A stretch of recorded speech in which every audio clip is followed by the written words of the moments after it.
Northwest 5th. It's the former address of the Alfred P. Murrah Federal Building.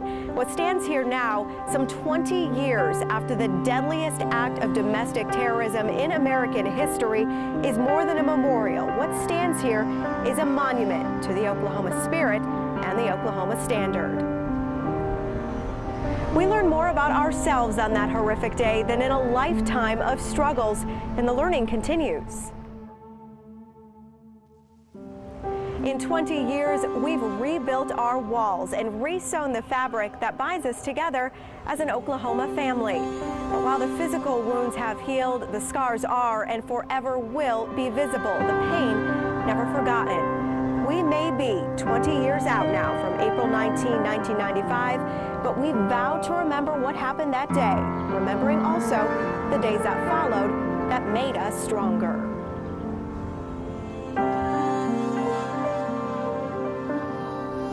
Our journey back begins at 9 a.m. across the street, 223 Northwest 5th, where the former Water Resources Building used to stand. Keaton Fox starts there, where a meeting was underway at that moment before everything changed.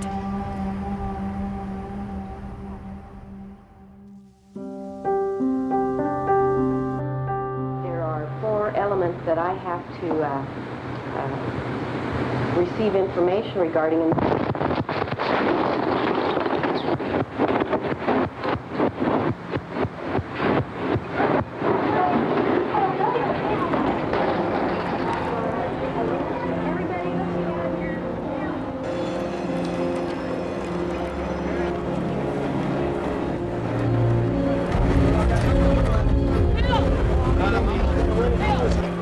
At 9:02 a.m., a Ryder truck full of explosives was detonated in front of the building. Inside the building, hundreds of people, including dozens of children inside the building's daycare.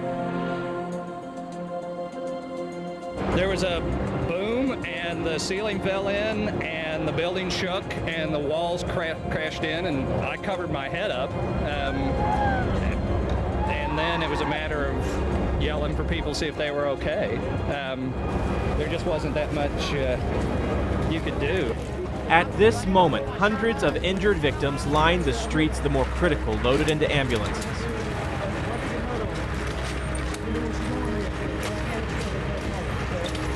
While the bomb blast was centered at 5th and Robinson, the sheer size of the blast damaged hundreds of buildings downtown, stretching 48 square miles.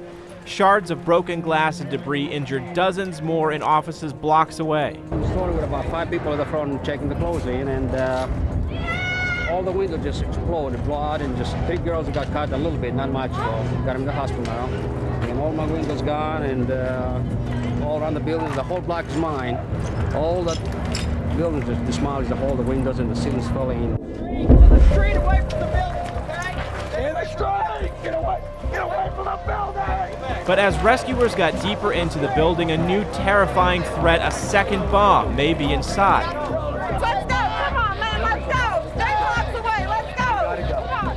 3 blocks, let's go! All rescue crews were ordered out of the building, leaving the trapped and injured to wait. I'm worried about the people in there. I'm especially worried. I mean, the people have already lost their life, have lost, but the people that are still trapped in there, they've been wondering about where the rescue while they try to figure out if there's another bomb or not. Ultimately, nothing else was found in a scare that certainly cost crews valuable time. We had to shut down our operation for about 20-30 minutes because of that, and that was very frustrating because we were right at the point where we had people and we had to leave them. And breaking news. Thousands of miles away, a shaken president speaks to the nation. The bombing in Oklahoma City was an attack on innocent children and defenseless citizens. It was an act of cowardice, and it was evil. The United States will not tolerate it, and I will not allow the people of this country to be intimidated by evil cowards. Let there be no room for doubt. we will find the people who did this. When we do, justice will be swift, certain, and severe. These people are killers, and they must be treated like killers. Finally, let me say that I ask all Americans tonight to pray. To pray for the people who have lost their lives, to pray for the families and the friends of the dead and the wounded, to pray for the people of Oklahoma City. May God's grace be with them. Meanwhile, we will be about our work. Thank you. Rescue workers battling through debris all afternoon looking for survivors, but also battling Oklahoma's weather. By the end of Wednesday, April 19th, 702 injured victims were treated, 31 bodies recovered, and Oklahoma's landscape changed forever.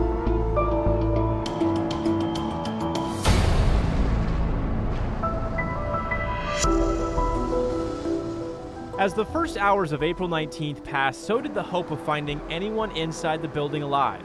Massive piles of rubble outside the building blocked access to most of the first and second floors where many of the victims were believed to be trapped. Early on, that mountain of debris was removed almost entirely by hand with 5-gallon buckets to protect potential survivors, the structural integrity of the building, and to preserve any evidence.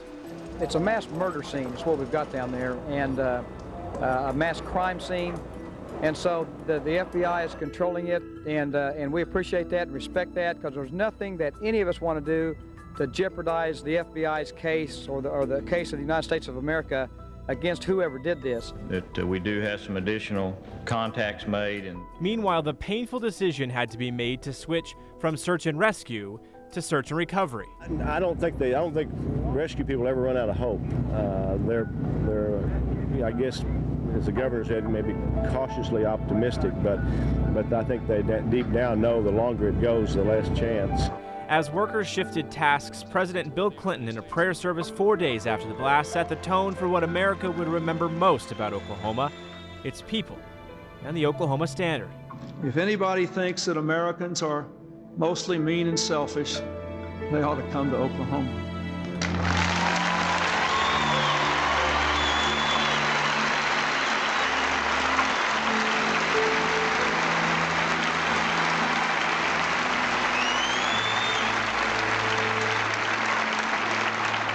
If anybody thinks Americans have lost the capacity for love and caring and courage, they ought to come to Oklahoma.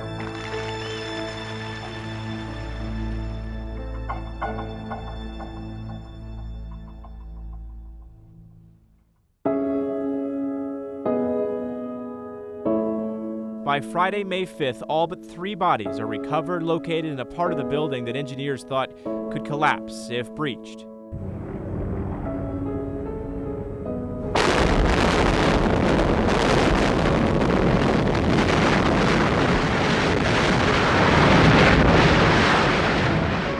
Just a little over a month after the deadliest act of domestic terrorism on May 23rd at 7:02 a.m., the Alfred P. Murrah building was brought down.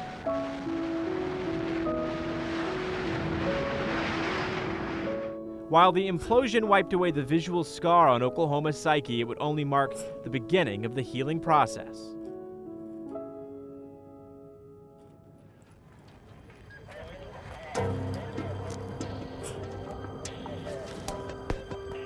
It did not take long for fire and police crews to begin picking up on clues that the explosion came from a bomb, not something natural.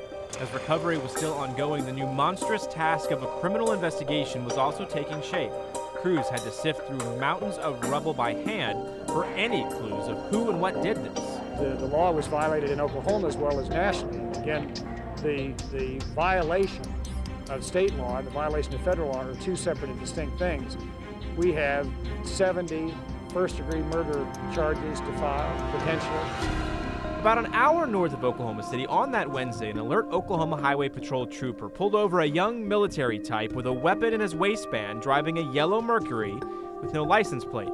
He was arrested for having the gun and taken back to the Noble County Jail. He was set to be let out of jail the next day until authorities identify him as Timothy McVeigh and a suspect in the attack.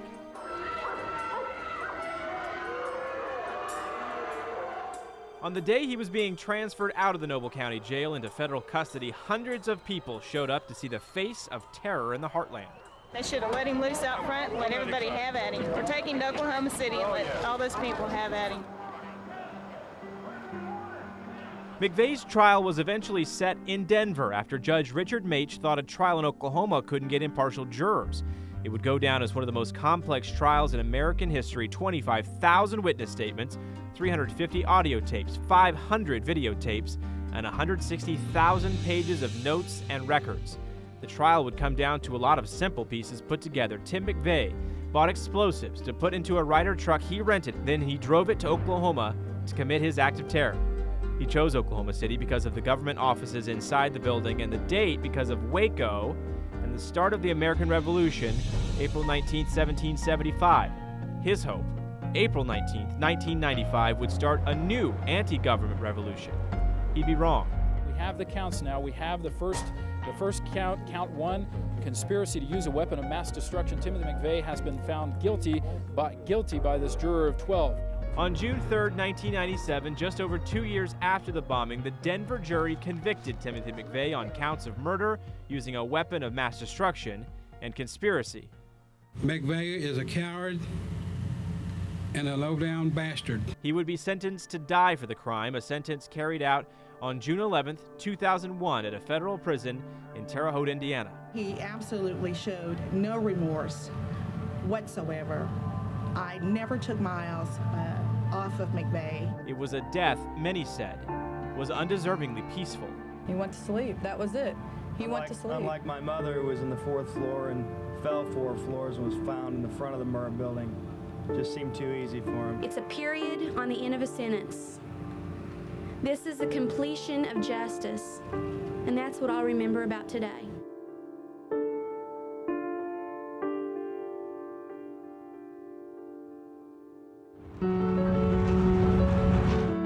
Even after the building came down and the damage of April 19th slowly began being repaired, it would take years before Oklahoma City would know its own downtown identity. On the first anniversary of the bombing, the buildings across the street from the Murrah site would still sit damaged and empty. Buildings like the Journal-Record offices that also took a direct hit from the bomb would sit empty and boarded up for years longer. David Page, the former managing editor of the Journal-Record.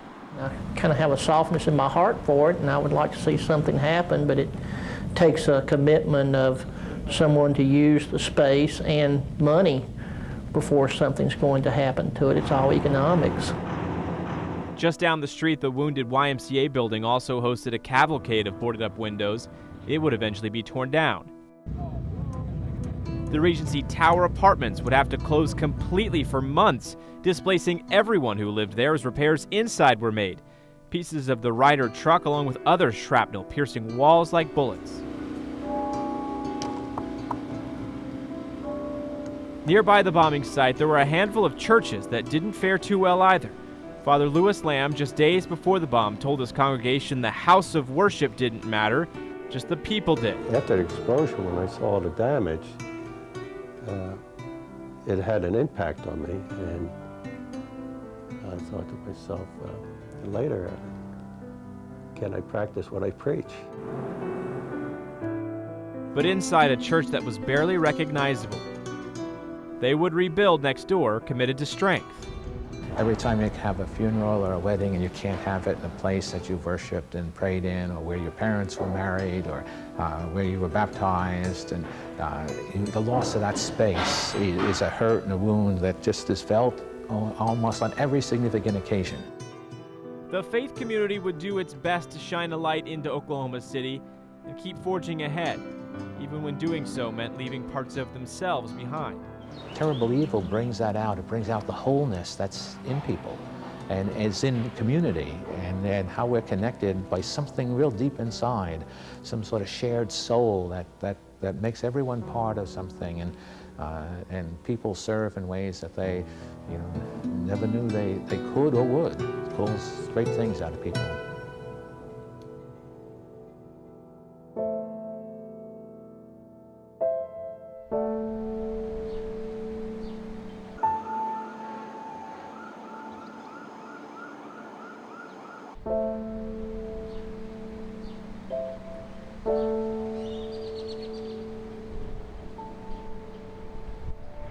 For the survivors who were inside the building that once stood here, getting to today, some 20 years later, was more difficult than they could have ever imagined.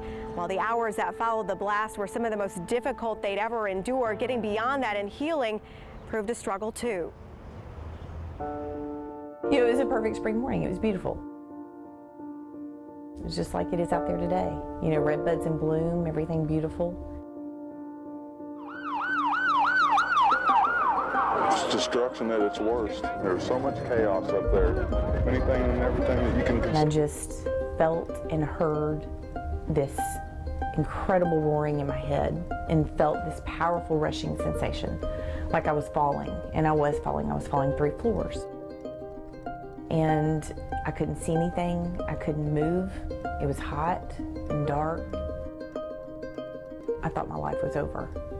In fact, the first few seconds, I couldn't figure out if I was dead or alive. I didn't know, what had happened.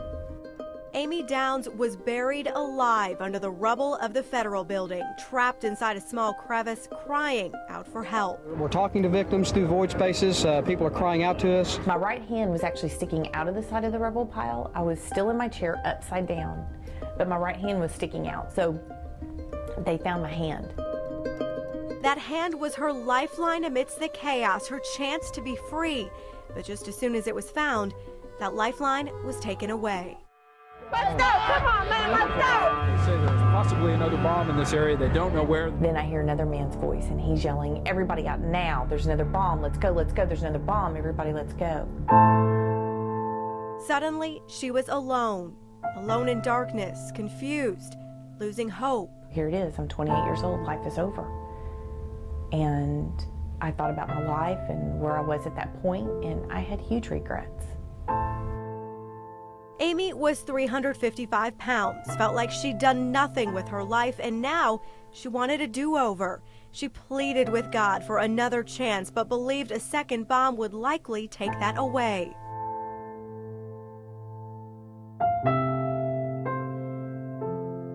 Six and a half hours later, Amy was being loaded onto a gurney, her body pierced with glass, her leg nearly torn off.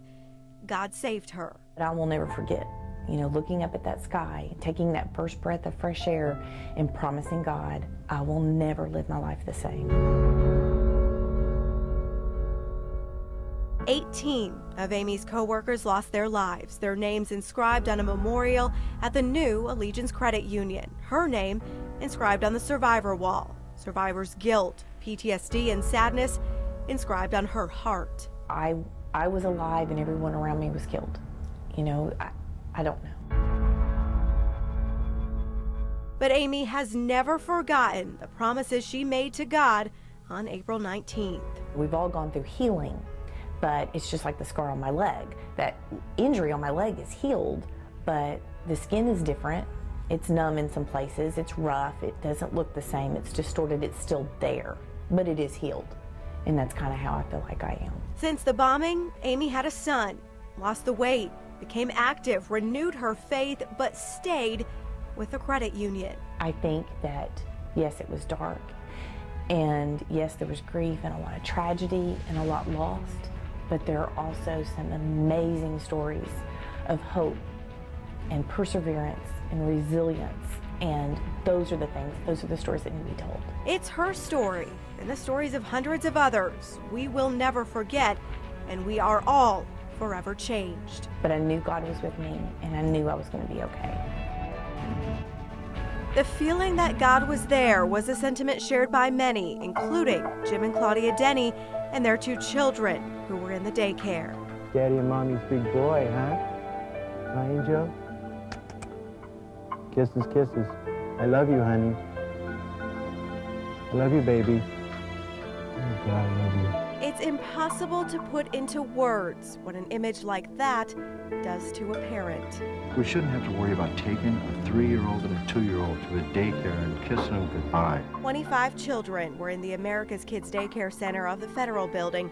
15 of those innocent lives were taken.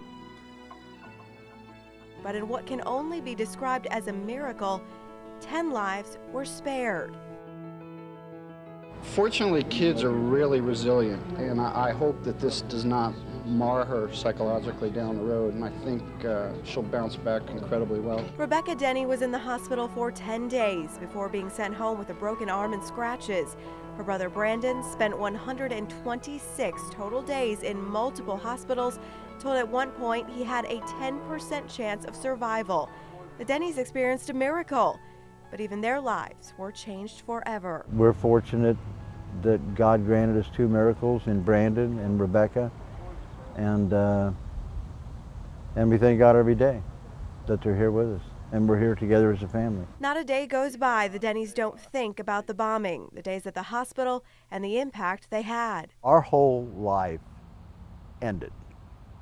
Our whole plan, our whole relationship, our whole family, everything that we had ended. In 902. And we started over. Rebecca is now 21 years old, graduating college, getting married. Brandon is 23, working a good job and thriving. Feel good? Yeah. The two remember very little, if anything, about the bombing and what happened that day, but they carry the scars that are both visible and invisible. They were very, very, very badly injured, and I know this is bothering Brandon a little bit that I'm talking about it, but sometimes even I need to talk about it rather than just think about it. Doctors had to remove a small portion of Brandon's brain that was damaged. They also had to fuse his wrist and one of his ankles. The brain tissue they removed impaired his right side, which means his gait when he walks is not 100%. But what is 100% and what remains intact is the Denny family spirit. Every day is a blessing. Every moment they have is one they could have lost. The laughs they share, all the more precious. Well, you're in the middle. So. That's what happens when I'm in the middle of these two. The bombing took so much and so many from us. This took a piece of everybody's heart that can't be replaced. But it left us stronger, brought us closer, and established a standard of love and compassion that will continue for another 20 years and beyond. And I think it's even more important to keep your family close and your friends close. The 3 F's, faith, family, and friends. Exactly. Amy Down's story, the Denny story, as well as hundreds of others are all documented at the Oklahoma City Memorial Museum. The museum and the outdoor memorial were never considered separately, but together, one complementing the other, both places of education and solace. You see the explanation when you come in, and again you see the answers, and you see solutions. Memorial Board of Trustees Chair Susan Winchester lost her sister in the bombing. She says the memorial and museum are true tributes to those lost. My sister would be so honored to have something like this tell the story, honor not only her life and what she'd contributed, but the lives of everyone else as well. The museum takes you from beginning to end and relives the heartache in between. While some survivors and families who lost loved ones still find it difficult to walk through the museum, the story and the lessons learned are things every Oklahoman and every American should understand. Remembering is good. I mean, it's hard, but it's good. And I don't think we apologize for forcing people to remember. We want them to understand this can't be a fleeting moment. For a while, how about 4 as Novak hits it for 3. Oklahoma City Thunder basketball player Steve Novak had never been to our city before joining the team. But even this stranger to Oklahoma can sense what makes our state great simply by going through the Memorial Museum. I think it's very important that we understand, who the people are, how they got to be here, kind of what Oklahoma City is about. I do feel that anytime our players or our staff come through the memorial and the museum, they leave with a much better understanding of the purpose of the Thunder. OKC Thunder General Manager Sam Presti also found that purpose in the Memorial Museum, which is why he requires every new Thunder player or staff member to go through it. I think it helps bring things together as to why people are so passionate about this team, passionate about the organization, and there's certainly a sense of appreciation for the heritage of the city. 31-year-old Novak says being a father of a 2-year-old and a 4-year-old, seeing children's faces was the hardest part of his museum tour. As a father, I think the part that stuck out the most was knowing that there were children that were, a part of that day, which is basically unthinkable, I think, as a parent. He knows it's those kinds of emotions Sam Presti wants his players to feel. The one thing he really stressed, I think, was that we understand that the Thunder is very much here because of that day. Novak now knows when Oklahomans rally around a tragedy, a cause, or a team, we do it with all of our hearts. There has been an incredibly terrible event here, and that's where a lot of the kindness stems from. A kindness he's experienced already in his short time here, not only on the court, but off of it. Their energy a lot of times in the arena and that kind of thing, you can tell is very much of a togetherness. We are so grateful for our basketball fans.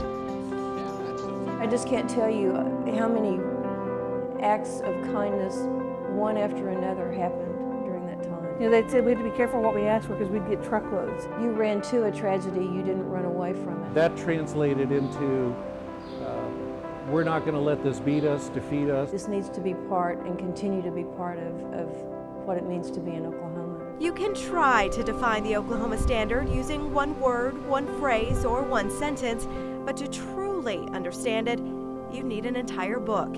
It's spontaneous altruism, a spirit of generosity, the coming together of strangers, the innate culture of Oklahomans, an invisible force that received the national spotlight. The way Oklahomans responded was different, and it set a standard in which others responded to acts. You saw people from all over Oklahoma, every rural community, that came in immediately to see what they could do. 20 years later, the Oklahoma Standard is still here, but it's up to those who experienced it in 1995 to pass it on and find a way to make it relevant for younger generations. Quickly it became clear to me that this was a place that had great compassion for one another. Oklahoma City Thunder General Manager Sam Presti was so impressed after moving here and seeing the Oklahoma Standard, he helped launch the Memorial Museum's Oklahoma Standard campaign. It's a very special relationship that exists between the team and the city, and we're grateful for it, and the way that we try to reciprocate is to be an active member of the community in any way we can. The campaign asks individuals, companies, organizations, and schools to sign up and commit to one small act of service, one of honor, and one of kindness to honor the 20th anniversary of the bombing. So far, hundreds have signed up, including the Thunder. Thunder forward Perry Jones says he's experienced the Oklahoma Standard throughout his 3 years in OKC. People go out their way, to help the next man, and that's everywhere. It's everywhere I've been. Whether it's Moore, Edmond, wherever, it's been like that in Oklahoma. Jones sees the campaign as a great way to give back. So every time he and others complete acts of kindness, they're posted on social media using the hashtag OKStandard, and it's catching fire. I don't shy away from people. If I see somebody needs a helping hand, I'm more than willing to give it. And I can say the same for all my teammates. All my teammates the same way. Over the top, Morrow in the corner again. Bang again! Fortunately for us as an organization, the values of the city and the community ran parallel with the values that we wanted to try to build our organization on, and are still striving to build as an identity going forward. A new generation of young people have moved to Oklahoma City since 1995. It's up to all of us to show them how even the most tragic event can bring out the best in people, and that spirit can exist in them too. Take part in that Oklahoma Standard campaign. What a wonderful way to honor the memory of the people that we lost. Wouldn't that be a better place to live if everyone did something very simple, do one kind thing, to help someone out in some way each and every day? In looking back, we help ourselves look forward. Oklahoma City isn't the same as it was 20 years ago, and that's a good thing. But we know rough times are only an instant away. But what Oklahomans will never lose is their sense of pride and their sense of self. The Oklahoma Standard is as strong now as it ever was, and it will only continue to grow. But what Oklahomans have learned is that they may be shaken, but they will never be broken. Thanks for joining us. I'm Christine Ben Timmerin.